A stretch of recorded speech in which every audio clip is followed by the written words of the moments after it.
ভারতের জনপ্রিয় প্রয়াত সঙ্গীত শিল্পী জুবিন গার্গ অভিনীত শেষ ছবি রই রই বিনালে। তাই এই সিনেমাটি মুক্তির পর থেকেই শোকে মুহ্যমান ভক্তদের মনে কাজ করছে বিশেষ আবেগ। আর এমন সময় সামনে এলো পাইরেসির মতো অপরাধের অভিযোগ। প্রিয় শিল্পীর শেষ কাজকে এভাবে অসম্মান ভক্তরা কোনোভাবেই মেনে নিতে পারছেন না।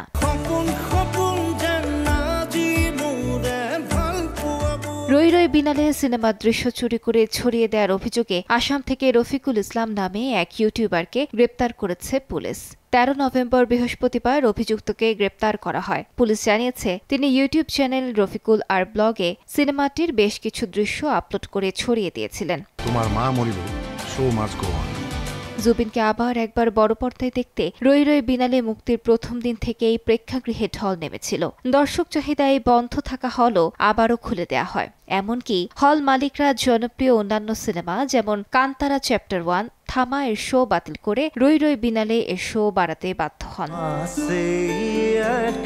প্রয়াত কিংবদন্তি শিল্পী জুবিন গার্গকে শ্রদ্ধা জানিয়ে আসাম সরকার ঘোষণা করেছে এই ছবিটি থেকে যে পরিমাণ জিএসটি রাজস্ব আসবে তার পুরোটাই দেয়া হবে কলাগুরু আর্টিস্ট ফাউন্ডেশনে। এমন মহৎ উদ্যোগের মাঝেই সিনেমার দৃশ্য চুরি করে অনলাইনে ছড়িয়ে দেয় ক্ষুব্ধ আসামবাসী। রই রই বিনালে শুধু একটি চলচ্চিত্র নয়, এটি জুবিনের শেষ উত্তরাধিকার, যা তার ভক্ত অনুরাগীদের মনে এক আবেগের নাম। আর সেই আবেগেই আঘাত হেনেছে এই পাইরেসি কাণ্ড।